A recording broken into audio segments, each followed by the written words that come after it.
Hi hello friends, welcome back to my channel. இந்த வீடியோவில் ஆடி மாதத்தின் சிறப்புகள் பற்றி பார்க்க போகிறோம். இன்றைக்கி ஆடி 1 ஜூலை 17 வெள்ளிக்கிழமை.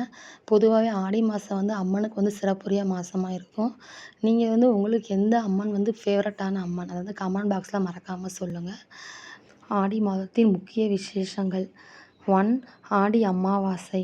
முன்னோர் வழிபாடு மற்றும் தர்ப்பணம் செய்ய மிக உகந்ததாகும். 2. ஆடிப்பூரம். அம்பாளுக்கு வளையல் அணிவித்து உலக நன்மைக்காக வழிபடும் சிறப்பு மிக்க நாள். 3. ஆடிப்பெருக்கு. நதிகளை தாயாக மதித்து விவசாயம் செழிக்கவும் குடும்ப நலம் பெருகவும் நீர்நிலைகளில் மக்கள் வழிபாடு செய்யும் நாள். 4. ஆடிக்கிருத்திகை. முருகப்பெருமானுக்குரிய விசேஷ நாளாகும். ஆடி மாதம் அம்மனுக்கு உகந்ததாக கருதப்படுவதற்கான காரணங்கள் என்ன?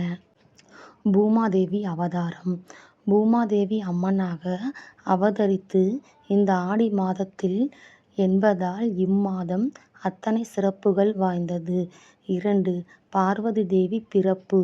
ஆடிப்பூரம் நட்சத்திரத்தில் பார்வதி தேவி பிறந்ததாக ஐதீகம். ஆகவே ஆடி மாதம் அம்மனுக்கு உகந்ததாக கருதப்படுகிறது. 3. தட்சிணாயனம். தெய்வங்களுக்கு இரவு காலமாக கருதப்படும் தட்சிணாயனம் ஆடி மாதத்தில் தொடங்குகிறது. இந்த காலத்தில் அம்பிகையின் அருள் பரிபூரணமாக கிடைக்கும் என்பது நம்பிக்கை. 4. மழைக்காலம். ஆடி மாதத்தில் தென்மேற்கு பருவமழை பெய்யும். இதன் காரணமாக விவசாயம் செழித்து மக்கள் செழிப்பாக வாழ வழிவகுக்கும். அம்மனுக்கு நன்றி செலுத்தும் விதமாக ஆடி மாதம் வழிபாடு செய்யப்படுகிறது. 5. நோய்கள் தடுப்பு. பண்டைய காலத்தில் பஞ்சபூதங்களை வணங்கி வந்தபோது மழைக்குரிய தெய்வமாக போற்றப்பட்ட தெய்வமே மாரியம்மன்.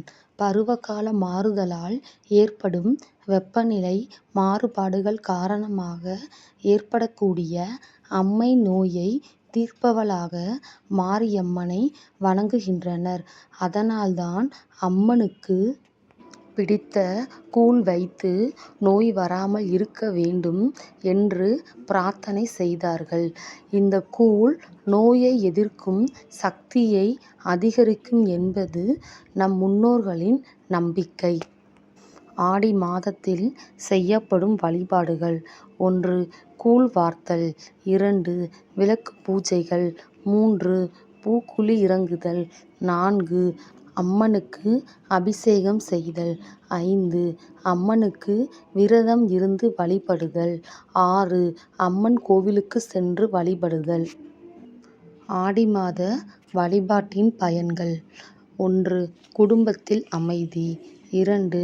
நோய்கள் நீங்கி ஆரோக்கியம். 3. திருமண பாக்கியம். 4. குழந்தை பாக்கியம்.